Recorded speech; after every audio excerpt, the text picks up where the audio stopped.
Hi, folks, and we're back. I'm Elgin Subway Surfer Bowling, normally your creative caricature marketing consultant. I'm sick, with a cold, an allergy, and I decided to do something fun and out of the ordinary for this channel. We're at part 4 of Why I Hate Enter the Dragon. Love-hate relationship, but I'm throwing the shade now. I'm not concentrating on the love. In our last episode, our three heroes, Roper, Williams, and Lee, who miraculously don't have first names for some reason, but I digress. They're at a Hans banquet and they're socializing. And Williams is dying of hunger, even though food is in front of him. Lee's eating grapes because I don't know. Maybe he's a vegetarian. I don't know. Anyway, Roper, oh yeah, he's playing it off like he's seen it all before. He's fronting, but he ain't fooling nobody. Okay, and so the music is playing. I always found this unusual. Chinese music is playing, and then they do a close up of one of the I guess guitarists or violinists, and he's looking around like something terrifying is about to happen. And then Han walks in and everybody stops and freezes. But that guy, he kind of tipped me off. I said, was there some kind of brutal practice session where Han says, I want the music to stop immediately at this time? And then maybe he used somebody for an example, probably beat up by Bolo as to what would happen if the music doesn't stop immediately. And maybe this guy had some anxiety over that. I don't know. But he sure does look worried before Han comes in. So Han walks in, and acrobats stop twirling, sumo wrestlers freeze in their position, people stop serving, the music stops, the dragon looks frozen, everybody just freezes, and it has this desired effect of I'm running everything. I'm King Kong, and I'm running everything up in this piece. That's what Han wants to convey because he's a little shorty. He's a shorty with a big head, and he speaks English really well, remarkably well. Anyway, here he is, and he's welcoming everybody to the island. And what I like about this, I actually like this speech because number one, I'm surprised that his voice is actually the actor Key Luke, who played Master Po in the Kung Fu series starring David Carradine. Uh, what's interesting about that is he plays a character in this movie that is totally opposite the one that he played in Kung Fu. If you didn't recognize the voice, look at the movie again, and it's undeniable. That's Key Luke. Anyway, the epic speech, which I like. Gentlemen, welcome. You honor our island. One moment, please. One moment.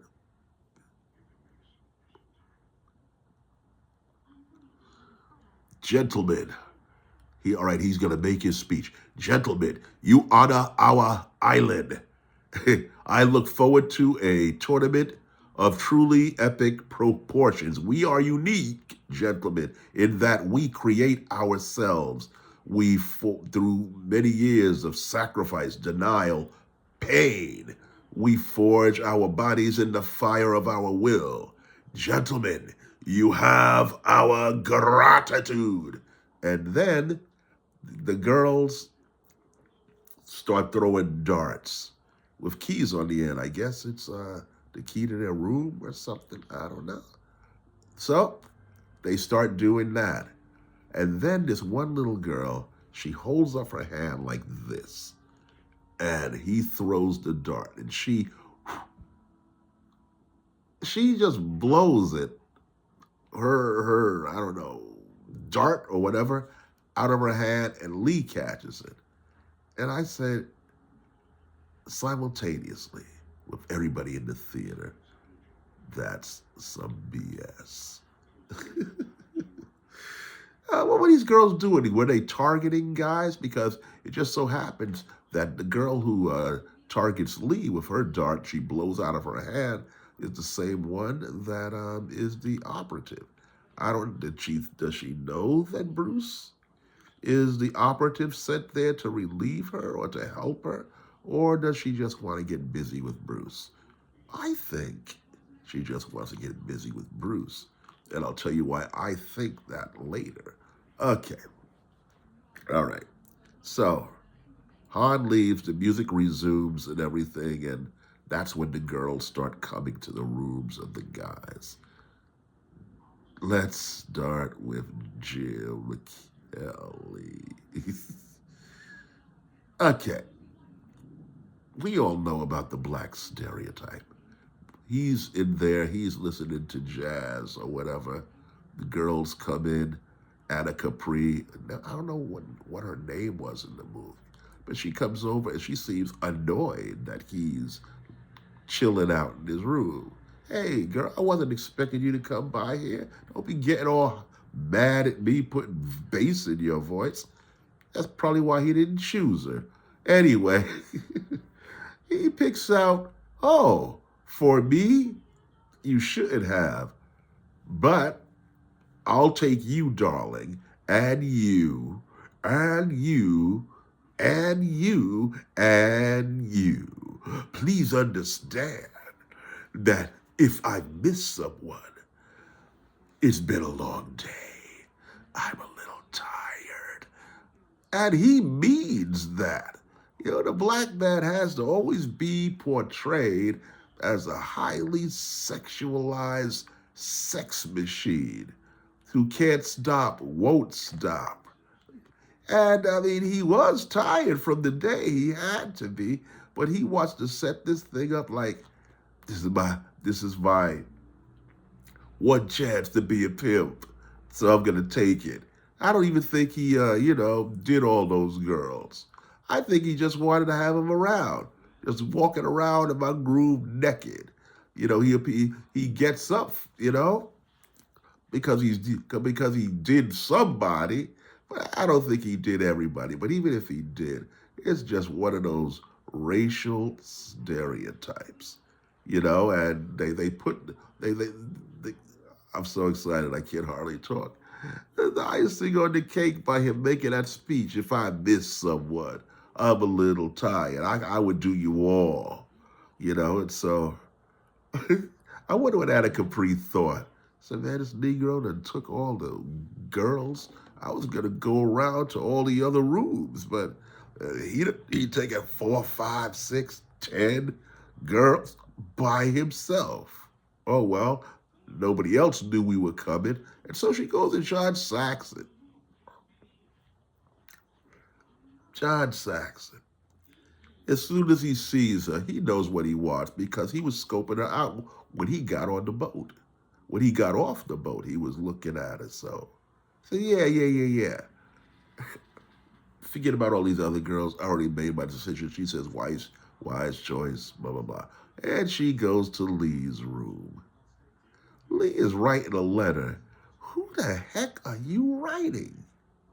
What do you do? Are you writing poetry? Are you drawing cartoons? You don't know, but who are you writing? You just can't get out to the mainland, can it? You know how it probably inspects all of the correspondence that leaves the island? Who are you writing? But Lee says, come in. The few girls that are left, not even the best looking of the bunch, come in. One girl says hi. I'm sure it wasn't a speaking part she was supposed to have. Lee plays Dove. He said, a gift. That's what she said, Anna Capri, a gift. And Lee, waves him off because I'm a Shaolin monk and I'm a virgin, And she said, don't you see any girl you like? He said, there's one at the feast tonight, the owner of this dart. And she said, oh, okay, I'll get her for you. All right? So the girl comes to Lee's room. And this is why I thought she wanted to get busy with him. She comes to this room, she's smiling, she's looking down, she's trying to look shy and demure. But I think she targeted him. And automatically he says, I want to talk to you, Mei Ling. And she said, oh, this guy knows me. That. Now he wants to talk business. So she says, where do you come from? So that just proves that she didn't know him initially when she's at the feast. She just now realizes that that he's someone from the government that she's working with, and I think that I kind of like that about her. At least she wanted to get busy. She saw somebody she liked, and then Lee just ruins it all. But here's what's funny about that scene. He says brace weight and he can't even get it all out. Okay?